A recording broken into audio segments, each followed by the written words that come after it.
नमस्ते बच्चों, मैं सपना जैन आपको क्लास 9 कृतिका भाग 1 का पाठ 1 पढ़ाने वाली हूँ, जिसका शीर्षक है इस जल प्रलय में और इसके लेखक हैं फणीश्वरनाथ रेणु जी। तो चलिए शुरू करते हैं लेखक परिचय से। पाठ 1 इस जल प्रलय में। इसके प्रसिद्ध कथाकार फणीश्वरनाथ रेणु का जन्म गांव ओराही, हिंगना, जिला पूर्णिया, बिहार में हुआ और स्कूली शिक्षा नेपाल में। अर्थात यहाँ बता रहे हैं कि इसके जो लेखक है फणीश्वरनाथ रेणु जी, यह एक प्रसिद्ध कथाकार अर्थात कहानीकार हैं और इनका जन्म है वह ओराही की जो हिंगना है और उसका जो जिला है पूर्णिया, और जो पूर्णिया है वह कहाँ पड़ता है तो बिहार में पड़ता है, तो वहाँ पर हुआ। और इनकी जो स्कूली शिक्षा है वह नेपाल में संपन्न हुई। सन 1942 के आज़ादी के आंदोलन के प्रमुख सेनानी रहे रेणु ने नेपाल की सशस्त्र क्रांति और राजनीति में भी सक्रिय भागीदारी की। अर्थात सन 1942 के जो आज़ादी का आंदोलन हुआ था उसके ये प्रमुख सेनानी रहे। कौन? फणीश्वरनाथ रेणु जी।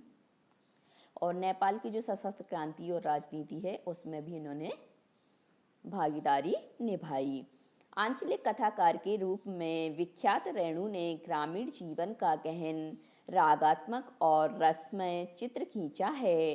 अपनी विशिष्ट भाषा शैली द्वारा उन्होंने हिंदी कथा साहित्य को नया आयाम दिया। तो जो आंचलिक कथाकार के रूप में भी ये प्रसिद्ध हुए। और फणीश्वरनाथ रेणु ने जो गांव की जीवन की गहन, रागात्मक और रसमय जो चित्र होते हैं उस चित्र को यहाँ प्रस्तुत किया है। और अपनी जो विशिष्ट भाषा शैली है उसको भी इन्होंने क्या है, हिंदी कथा साहित्य में एक नया रूप दिया है। अब आते हैं इनके रचना परिचय पर। तो रचना परिचय में इनकी जो प्रमुख कृतियां हैं, मैला आंचल, परती परिकथा, कितने चौराहे उपन्यास है इनका, ठुमरी, आदिम रात्रि की मटक, अगिनखोर ये कहानी संग्रह हैं, और ऋण जल, धन जल, नेपाली क्रांति कथा ये इनके रिपोर्टाज हैं। अब आते हैं हम पाठ के सारांश पर, अर्थात पाठ का क्या सारांश है, पाठ में आखिर बताया क्या गया है उसको जानेंगे। इस जल प्रलय में लेखक ने बाढ़ के कारण हुई त्रासदी का वर्णन किया है। यहाँ पर जैसा कि शीर्षक है कि इस जल प्रलय में, तो इस जल प्रलय में स्वाभाविक है कि जल की बात की गई और जल में भी क्या है, जो प्रलय आती है, आपदा आती है, उसकी बात की गई है।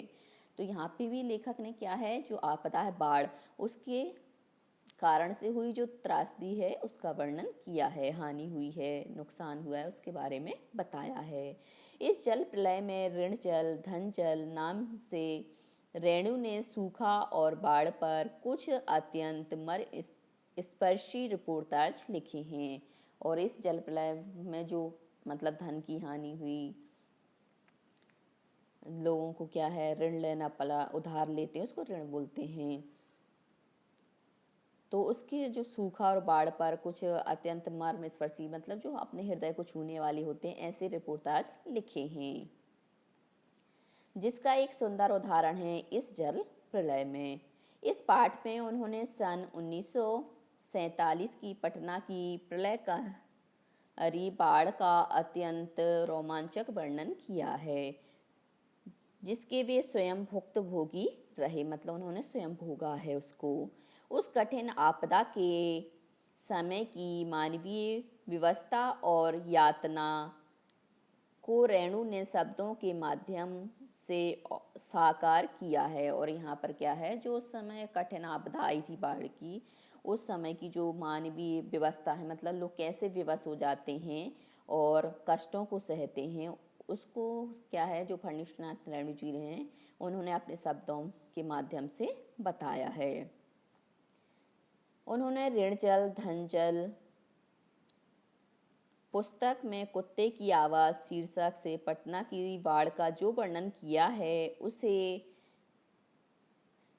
जावेर हुसैन ने संपादित कर साक्ष्य पत्रिका के नदियों की आग विशेषांक में इस जल प्रलय में शीर्षक से संकलित किया है और बता रहे हैं कि जो इन्होंने लिखा है ऋण जल धन जल पुस्तक में, तो वो कुत्ते की आवाज़ शीर्षक से जो पटना की बाढ़ का जो वर्णन है इसमें किया गया है।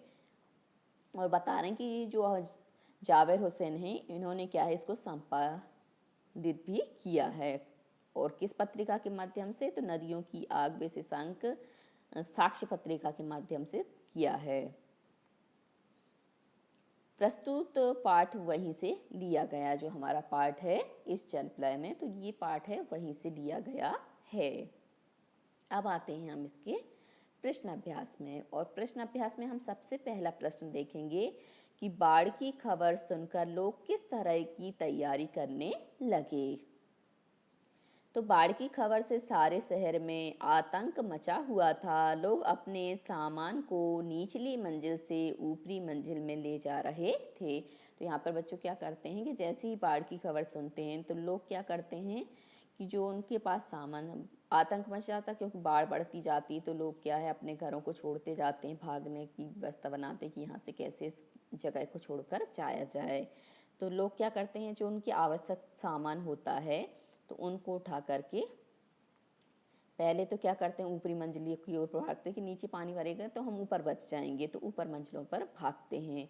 और क्या करते हैं कि सारे दुकानदार अपना सामान जैसे रिक्शा, टमटम, ट्रक और टेम्पो पर लाद कर उसे सुरक्षित स्थानों पर ले जा रहे थे। और खरीद बिक्री बंद हो चुकी थी। खरीद मतलब खरीदना और बेचना ये दोनों ही क्या है बंद हो चुके, क्योंकि पानी बढ़ता जा रहा था तो लोग क्या है अपनी जान को बचाना ज़्यादा सही समझते हैं। लोग घरों में खाने का सामान, दिया सलाई, मोमबत्ती, दवाइयाँ, केरोसिन बोलते हैं मिट्टी के तेल को, आदि का प्रबंध करने में लगे हुए थे। तो इस प्रकार से वो क्या है अपना सामान लेकर के तैयारी कर रहे थे। अगला है बाढ़ की सही जानकारी लेने और बाढ़ का रूप देखने के लिए लेखक क्यों उत्सुक था। तो लेखक ने पहली बाढ़ के बारे में सुना जरूर था पर कभी देखा नहीं था, कि मतलब पहले भी यहाँ पर बाढ़ आई थी तो लेखक ने क्या सिर्फ बातें सुनी थी कि बाढ़ ऐसी आई थी, ऐसी जनधन की हानि हुई थी, परंतु उसने देखा नहीं था। उसने अपनी कई रचनाओं में बाढ़ की विनाश लीला का उल्लेख किया था। मतलब उसने अपनी जो बहुत सारी रचनाएं लिखी थी तो उसमें जो विनाश होता है बाढ़ से तो उसका उल्लेख किया था, वर्णन किया था। वह स्वयं अपनी आँखों से बाढ़ के पानी को शहर में घुसते और उसकी विनाशील लीला के बारे में जानने को उत्सुक था। मतलब उसने कभी क्या है अपने आँखों से नहीं देखा था, इस कारण से वो जिज्ञासु हो रहा था कि क्यों ना इस बार मैं अपनी आँखों से क्या करूं, बाढ़ को देखूं। इस कारण से वह क्या है उस विनाश लीला के बारे में जानने के लिए उत्सुक था। अब अगला प्रश्न है, सबकी जबान पर एक ही जिज्ञासा, पानी कहाँ तक आ गया है, इस कथन से जनसमूह की कौन सी भावनाएं व्यक्त होती हैं। तो सबकी जबान पर क्या था, एक ही जिज्ञासा थी कि पानी कहाँ तक आ गया, क्योंकि जैसे जैसे पानी आता है तो लोग क्या करते हैं उस स्थान को छोड़ते जाते हैं, इसलिए सबकी जिज्ञासा का जो विषय था वह पानी कहाँ तक आ गया है वहाँ था। और इस कथन से जो जनसमूह का कौन सी भावना व्यक्त होती है उसको हमें यहाँ पर बताना है। तो इस कथन से जनसमूह में जिज्ञासा के भाव उठते हुए जान पड़ते हैं। लोग बाढ़ की स्थिति के बारे में जानकारी प्राप्त करने के लिए पैदल उस जगह जा रहे थे। सबके मन में व आँखों में एक ही प्रश्न जिज्ञासा का रूप ले चुका था। तो यहाँ पे क्या है, जैसे ही पानी की बात सुनते हैं तो लोग क्या है उसी को जानने के लिए जिज्ञासु हो जाते हैं कि पानी कहाँ तक आ गया है। तो पानी कहाँ तक पहुँच गया है होगा, उनके मन में यही प्रश्न उठ रहे थे कि पानी कौन कौन से हिस्से को निगल गया होगा। उन्हें अभी बाढ़ के पानी का भय नहीं सता रहा था। वे बस बाढ़ के पानी की गति के विषय में जिज्ञासु थे। मतलब पानी की ही चर्चा कर रहे थे और पानी को ही जानना चाह रहे थे कि पानी कहाँ तक पहुँच गया है, पानी किस किस हिस्से में गया है और गया होगा। तो आदि जो प्रश्न है वो पानी से ही संबंधित थे और उसी को लोग जानना चाह रहे थे, जानने की इच्छा रखे हुए थे। हम अगला प्रश्न लेंगे, मृत्यु का तरल दूत किसे कहा गया है और क्यों? तो यहाँ पे बताना है कि जो मृत्यु का तरल दूत है वह किसे कहा गया और किस कारण से कहा गया है। तो बाढ़ के लगातार बढ़ते जल को मृत्यु का तरल दूत कहा गया है, क्योंकि जो पानी होता है वह कैसा होता है, तरल द्रव्य होता है। और बाढ़ के कारण से क्या हो रही थी, मृत्यु हो रही थी, इस कारण से उसका नाम रख दिया मृत्यु का तरल दूत अर्थात जल।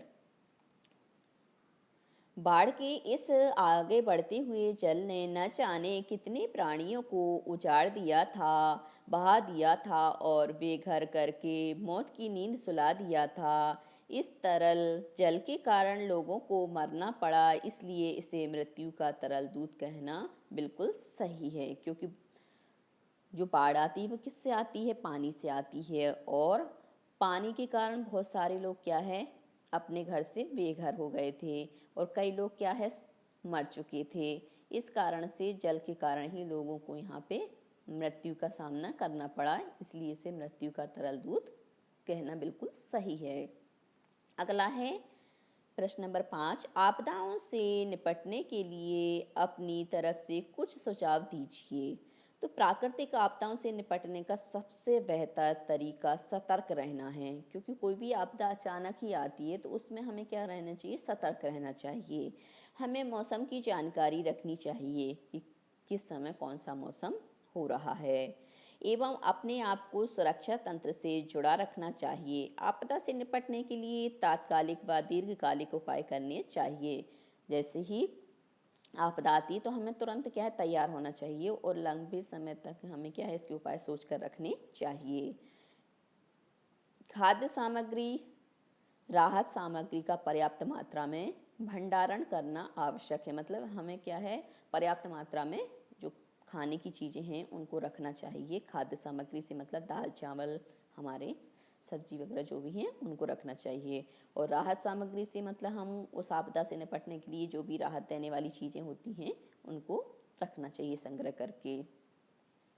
बचाव कार्यों के लिए स्वयंसेवी संस्थाओं व सरकार को पहले से ही तैयारी आरंभ कर देनी चाहिए। पर्याप्त दवाइयाँ व चिकित्सा को भी नियुक्त करना चाहिए। मतलब हमारी जो दवाइयाँ वगैरह होती हैं उसको, चिकित्सा से संबंधित जो कुछ चीज़ें हैं, जैसे चोट लग गई, कुछ हो गई, तो हमारा जो बॉक्स होता है तो वो बॉक्स रखना चाहिए जिसमें हमारी डिटॉल हो, रुई हो। तो इस प्रकार से हमें क्या है, सभी चीज़ों की तैयारी रखनी चाहिए। अगला प्रश्न है, यह जब दानापुर डूब रहा था तो पटनिया बाबू लोग उलट कर देखने भी नहीं गए। अब बूझो इस कथन द्वारा लोगों की किस मानसिकता पर चोट की गई है। तो लोग संकट की घड़ी में एक दूसरे की सहायता करने की बजाय अपने निजी स्वार्थों की सिद्धि को अधिक महत्व देते हैं, क्योंकि इस संकट के समय सब लोग क्या सोचते हैं कि हमारे प्राण बच जाएं। वो दूसरों की सहायता करने में मदद नहीं करते, बल्कि अपनी जो निजी व्यक्ति होते हैं, परिवारजन के लोग होते हैं, उसमें ही वह लगे रहते हैं। अपने सुख सुविधाओं को छोड़कर किसी संकटग्रस्त व्यक्ति या व्यक्तियों का हाल चाल जानने का भी कष्ट नहीं करते। मतलब स्वयं संकट से निकल जाते हैं और दूसरे आसपास उनके जो रहते हैं लोग, उनकी सहायता नहीं करते बल्कि अपनी ही सहायता करते हैं। उक्त कथन द्वारा लोगों की इसी मानसिकता पर चोट की गई है। यह कथन निश्चित रूप से कठोर और द्वेषपूर्ण है। मतलब जो ये निर्णय लोग लेते हैं, तो ये जो कथन किया गया है तो वह क्या है, कठोर और द्वेषपूर्ण है। मतलब द्वेष को बता रहा है, यहाँ पे प्रेम को नहीं बता रहा है। अगला प्रश्न है, खरीद बिक्री बंद हो चुकने पर भी पान की बिक्री अचानक क्यों बढ़ गई थी? तो खरीद बिक्री बंद हो चुकने पर भी पान की बिक्री अचानक बढ़ गई थी, क्योंकि लोग बाढ़ को देखने के लिए बहुत बड़ी संख्या में इकट्ठे हो गए थे। वे बाढ़ से भयभीत नहीं थे, बल्कि हंसी खुशी और कौतूहल से युक्त थे।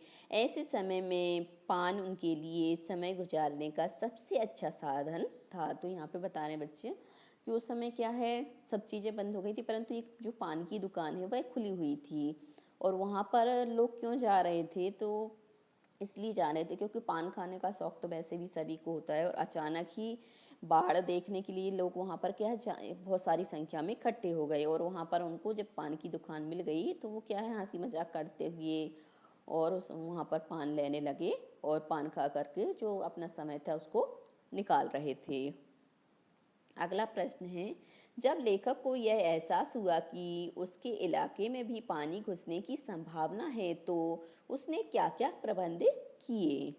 तो जब लेखक को एहसास हुआ कि उसके इलाके में भी पानी घुसने की संभावना है तो उन्होंने आवश्यक ईंधन, आलू, मोमबत्ती, दिया सलाई, पीने का पानी, कंपोज की गोलियां इकट्ठी कर लीं ताकि बाढ़ से घिर जाने पर कुछ दिनों तक गुजारा चल सके। उन्होंने बाढ़ आने पर छत पर चले जाने का भी प्रबंध सुनिश्चित कर लिया। यहाँ पे बताया कि जैसे ही लेखक को एहसास हुआ कि अब हमारे इलाके में भी क्या है, पानी आने वाला है, तो जितनी भी आवश्यक सामग्री थी, सब्जी, मोमबत्ती उजाले के लिए, दिया सलाई, पानी पीने के लिए, क्योंकि वो अब नीचे तो पानी भर जाएगा तो वो गंदा पानी तो पी नहीं सकते, तो जो पीने का पानी है वह रख लिया। कंपोज की जो गोलियां थी वह भी ले ली, और बाढ़ से गिर जाने पर कुछ दिनों तक का गुजारा चल सके इसलिए उन्होंने क्या है, ये सभी साधन वहाँ पर जुटा लिए। और अब पानी नीचे आने लगा तो उनमें क्या सोचा कि अब हमें छत पर चले जाना चाहिए, तो उनकी जो छत थी वहाँ पर वह चले गए। अगला प्रश्न है, बाढ़ पीड़ित क्षेत्र में कौन कौन सी बीमारियों के फैलने की आशंका रहती है। मतलब जब बाढ़ आती है तो बाढ़ से पीड़ित जो क्षेत्र होता है वहाँ पर कौन कौन सी जो बीमारियां हैं वह उत्पन्न हो जाती हैं। तो बाढ़ के बाद हैजा, मलेरिया, टाइफाइड आदि बीमारियां के फैलने की संभावना रहती है। मतलब जब बाढ़ आती है तो ये सारी बीमारियां क्या है, फैलने लगती हैं, क्योंकि सड़े हुए पानी से मलेरिया, हैजा, टाइफाइड आदि बीमारियां होती हैं। क्योंकि बाढ़ के उतरे पानी में मच्छर अत्यधिक मात्रा में पनपते हैं, जिसके कारण मलेरिया जैसी बीमारी हो जाती है। पानी की कमी से लोगों को गंदा पानी पीना पड़ता है, जो हैजा और टाइफाइड जैसी बीमारियों को न्योता देता है, अर्थात बुलाता है, निमंत्रण देता है। अगला प्रश्न है, नौजवान के पानी में उतरते ही कुत्ता भी पानी में कूद गया, दोनों ने किन भावनाओं की वशीभूत होकर ऐसा किया। मतलब जैसे ही नौजवान पानी में उतरा तो कुत्ता भी क्या है, उसी के साथ पानी में कूद गया। तो यहाँ पर नौजवान और कुत्ते की जो भावनाएं हैं उनके बारे में बताना है। तो नौजवान और कुत्ता परस्पर गहरे आत्मीय थे, मतलब उनमें बहुत ज़्यादा प्रेम था। दोनों एक दूसरे के सच्चे साथी थे, उनमें मानव और पशु का भेदभाव भी नहीं था। मतलब दोनों के अंदर इतनी आत्मीयता थी बच्चों की, उनके अंदर किसी प्रकार का भेदभाव नहीं था। मतलब किसी प्रकार जैसे कि मैं मानव हूँ, ये पशु है, इस प्रकार की जो भावना होती थी वह उन दोनों के अंदर नहीं थी। वे एक दूसरे के बिना नहीं रह सकते थे, यहाँ तक कि नौजवान को कुत्ते के बिना मृत्यु भी स्वीकार नहीं थी। इस व्यवहार से उनकी गहरी मैत्री का परिचय मिलता है। मतलब उन दोनों के अंदर बहुत ज़्यादा मित्रता थी और इसका हमें यहाँ पर परिचय मिलता है। अब अगला प्रश्न है, अच्छा है कुछ भी नहीं, कलम थी वह भी चोरी चली गई। अच्छा है कुछ भी नहीं, मेरे पास मूवी कैमरा, टेप रिकॉर्डर आदि की तीव्र उत्कंठा होते हुए भी लेखक ने अंत में उपर्युक्त कथन क्यों कहा है। तो यहाँ लेखक के बाढ़ से उत्पन्न दुख को व्यक्त किया गया है। वह इस घटना को पहले कैमरे में कैद करना चाहता था, परंतु उसके पास कैमरा उपलब्ध नहीं था। मतलब उसके पास कैमरा नहीं था।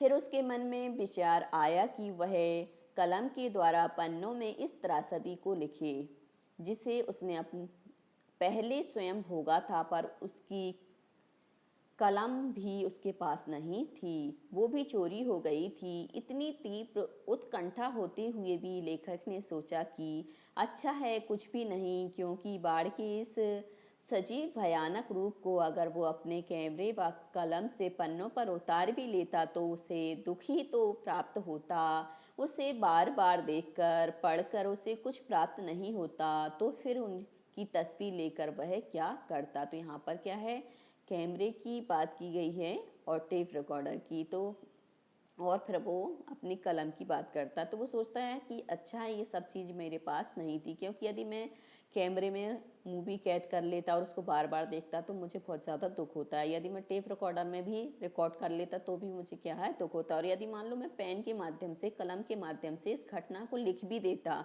और उस घटना को बार बार पढ़ता तो भी मुझे बहुत ज़्यादा दुख का अनुभव करना पड़ता।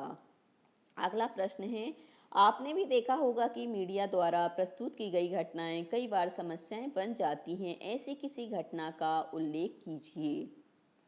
तो जहां मीडिया समाज को जागृत करने का प्रयास करता वहीं कई बार समस्याओं को बढ़ा भी देता है। आपने देखा होगा कई बार क्या है, ऐसी समस्याएं जहां पर भी घटती हैं तो मीडिया वाले क्या सबसे पहले पहुंच जाते हैं।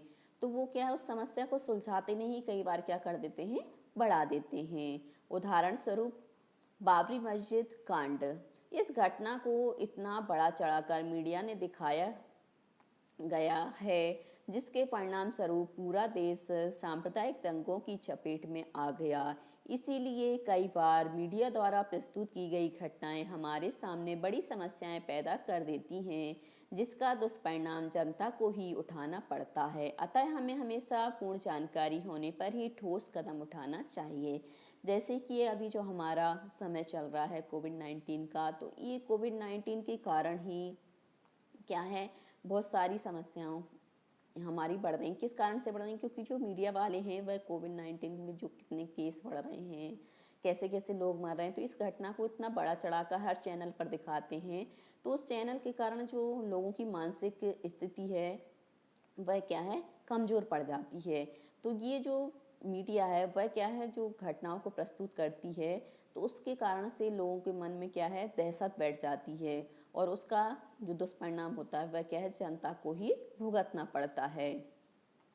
इसलिए हमें क्या है, कभी भी जो समाचार पत्रों पर चल रहा होता है तो उसको पूर्ण रूप से सत्य नहीं मान लेना चाहिए, उसके बारे में हमें पूर्ण जानकारी रखनी चाहिए। उसके बाद ही हमें क्या है, कोई ठोस कदम उठाना चाहिए।